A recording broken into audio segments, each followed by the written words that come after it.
Mother's kitchen मध्ये आपल्या सर्वांचं मनपूर्वक स्वागत आहे। तर आज आपण चीज कॉर्न पिझ्झा तयार करणार आहोत। तर हे बघा किती मस्त खमंग खुसखुशीत पिझ्झा तयार होतो आपला। तर जास्त साहित्य लागत नाही, झटपट तयार होतो चीज कॉर्न पिझ्झा। तर आपण आता मैदा घेणार आहोत। तर 2 वाटी मैदा घ्यायचा आहे, अर्धी वाटी दही घ्यायचे आणि अर्धी वाटीच पाणी घ्यायचंय। आपल्याला जितकं दही घेतलंय तितकंच पाणी घ्यायचंय आणि याच्यामध्येच आपण बेकिंग सोडा घालणार आहोत। तर बेकिंग सोडा आपण 1 छोटा चमचा घेतलेला आहे आणि हे सगळं मिक्स करायचंय। तर झटपट होणारा पिझ्झा आहे हा, जास्त वेळ लागत नाही आपल्याला, फक्त मिक्स करायचं आणि टॉपिंग तयार करायचं एवढंच आहे। फक्त जास्त वेळ भिजू घालून वगैरे ठेवायची गरज नाही याला। हे बघा मिक्स झालंय सगळं। तर आपण याला हाताने मिक्स करणार आहोत। तर आता अशा प्रकारे भिजून घ्यायचं।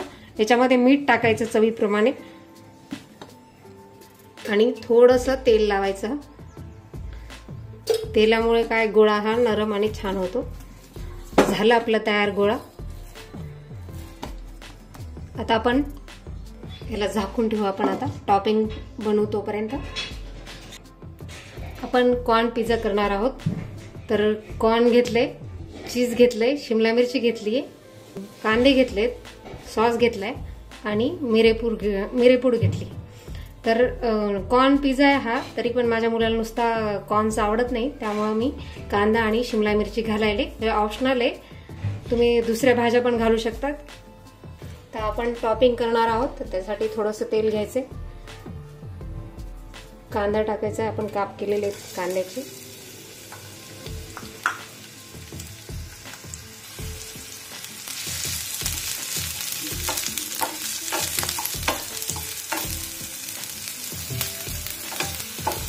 तर थोडा वेळ शिजवायचं आपल्याला।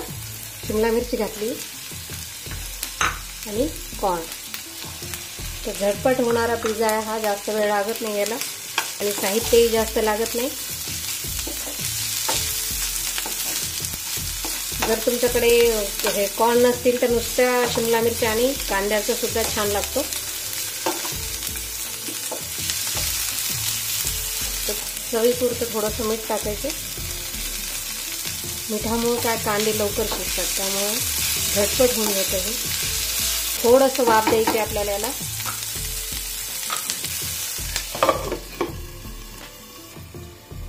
तुमच्या चवीप्रमाणे तुम्ही मिरच्याचे छोटे छोटे काप करून टाकू शकतात किंवा चिली फ्लेक्स, ऑर्गॅनो टाकू शकतात। तर आम्हाला सिंपल पिझ्झा करायचा आहे, साधा, त्याच्यामुळे मी तिखट वगैरे घालणार नाही। तर 2 मिनिटं झालेत, हे बघा वाफून झालंय चांगलं।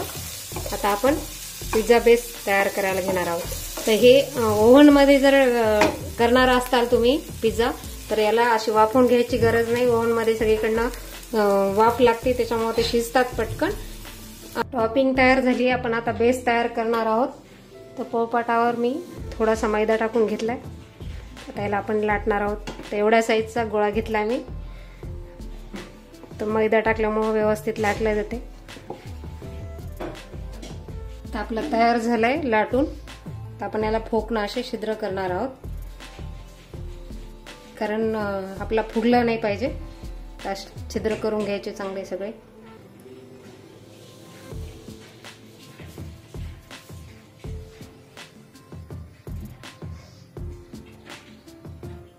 तर आपले झालेच सगळीकडनं छिद्र करणं। तर आपण याला तव्यावर टाकणार आहोत। तर टाकते वेळेस अशी घडी करून टाकायची, म्हणजे व्यवस्थित टाकला जातो आपला पिझ्झा।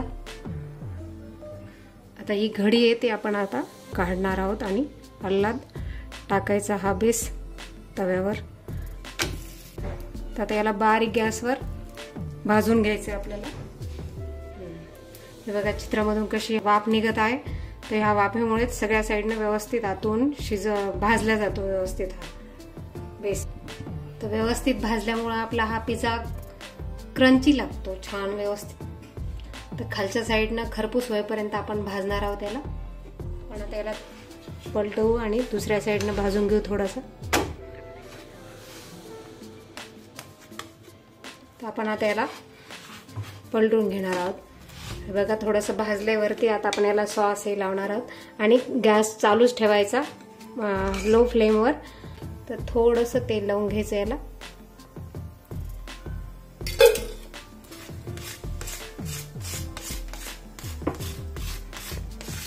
त्यामध्ये मी शेजवान चटणी, सॉस आणि पिझ्झा सॉस हे मिक्स केलंय सगळं आणि त्याचा तयार केला हा सॉस. वेगळा सॉस लावायची गरज नाही त्याच्यामुळे. ते असं लावून घ्यायचं बेसवर. तर आपण आता चीज खिसून घालणार आहोत त्याच्यावर. जे टॉपिंग आहे ते व्यवस्थित बसावं पिझ्झावर म्हणून मी आधी अर्धा चीज टाकून घेतला. आता आपण टॉपिंग्स टाकणार आहोत. थोडीशी चवीला मिरेपूड घालणार आहे, छान लागतं मिरेपूड म्हणून. आणि आता हे वरतून चीज घालायचं, खूप सारं चीज घालायचं आपल्याला, छान चव लागली पाहिजे चीजची.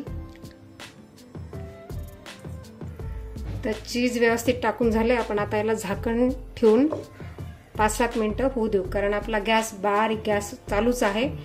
तर खालचा असा भाग खरपूस झाला पाहिजे, त्याच्यामुळे हे चालू राहू द्यायचं 5-7 मिनिट. तर आपला पिझ्झा आता तयार झालाय. बघा किती मस्त छान झालाय आणि खमंग वास सुटलाय मस्त. आपण आता तयार झाला पिझ्झा काढून घेणार आहोत. तयार झाला आपला पिझ्झा. अशाच उत्तम घरगुती रेसिपी पाहण्यासाठी व्हिडिओला लाईक करा, चॅनलला सबस्क्राईब करा आणि कमेंटमध्ये तुमचा प्रतिसाद कळवा. भेटू पुढच्या रेसिपीमध्ये.